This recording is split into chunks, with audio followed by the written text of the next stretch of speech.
আমাদের গল্প হলো বোকা বাঘের মাছ শিকার। এক জঙ্গলে থাকতো এক ভয়ানক বাঘ। সে সমস্ত পশুকে সামনে দেখলেই শিকার করে খেয়ে ফেলতো। তার ভয়ে বনের পশু বাইরে বেরোতে পারতো না এবং সেই বন ছেড়ে অন্য বনে পালিয়ে যেতে শুরু করলো।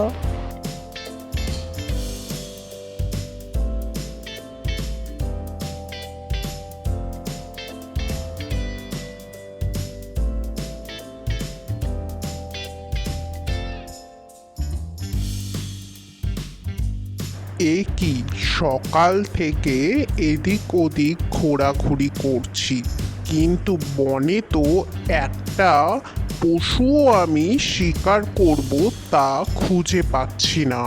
বনের পশুরা সব গেল কোথায়? আমার ভয়ে কি লুকিয়ে পড়লো?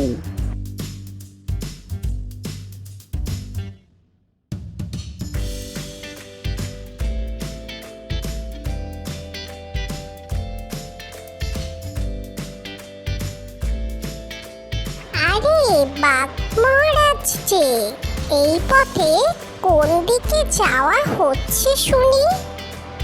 আমি পশু শিকার করতে বেরিয়েছি, কিন্তু এসে দেখি একটি পশুও নেই। এরকম করে চললে আমি তো না খেয়ে মরে যাব। পশু কোথায়? বনের সব পশু দেখা যাচ্ছে না তো। মহারাজ, আপনি কি জানেন না আপনার ভয়ে এবং আপনার বীরত্বের শিকার দেখে বনের সব পশু অন্য বনে পালিয়েছে, তাই পশুর সংখ্যা অনেক কমে গেছে। আপনি যদি দয়া করেন তাহলে আমি আপনার চাকর হয়ে আপনার সেবা করব এবং পশু খুঁজে দয়া করে আপনি আমার শিকার করবেন না। ঠিক আছে, তবে তাই হবে। আজ থেকে তুই আমার জন্য পশু খুঁজে আনবি।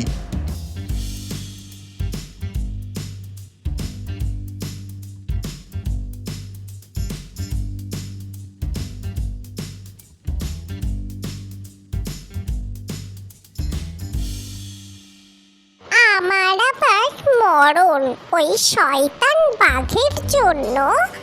আমি পশু শিকার করব, ওর থেকে বাঁচার জন্যই এই মিথ্যে কথা আমাকে বলতে হলো। বোকা বাঘ কোথাকার! এবার আমি পালাই অন্য বনে।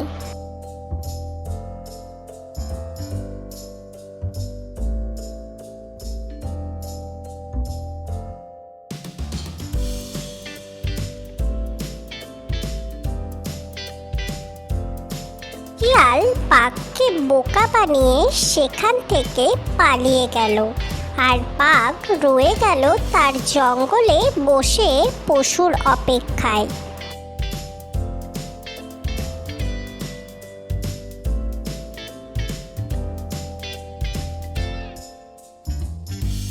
এ কি, অনেকক্ষণ তো হয়ে গেল, আমার পশু এখনো তো এলো না। যাই, আমি গিয়েই দেখি।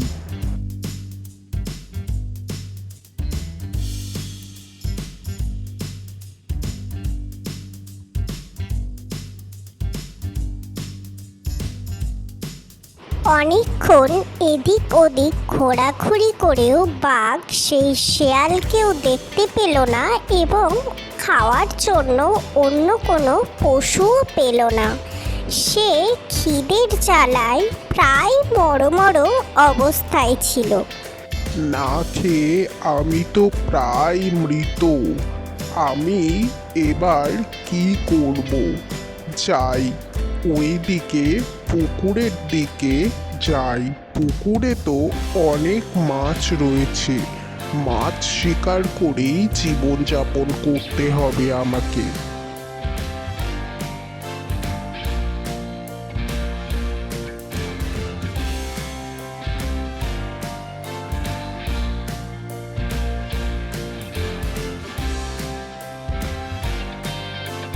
বোকা বাঘ অনেকক্ষণ ছিপ ফেলে রইল, তবুও সে কোনো মাছই তার ছিপে তুলতে পারল না।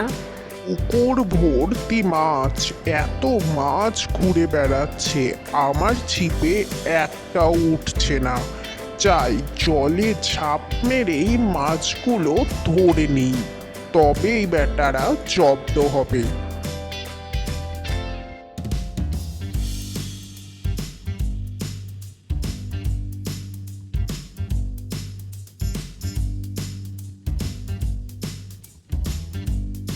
বাঁচাও, আমাকে কেউ বাঁচাও, আমি তো জলে ডুবে যাচ্ছি। বাঘ এতটাই বোকা ছিল সে মাছ ধরতে জলে লাফালো এবং সাঁতার না জানায় সে জলে ডুবে মারা গেল। এই কি, বনের কাউকেই কিছু করতে হলো না দেখছি। এই বোকা বাঘ নিজেই নিজের মরণ ডেকে এনেছে। যাই, অন্য পশুদের খবর দিই। শেয়াল বনে গিয়ে অন্যান্য পশুদের সব কথা বলল এবং তারা আবার নিজেদের বনে ফিরে এলো এবং একসঙ্গে সুখে বাস করতে লাগলো।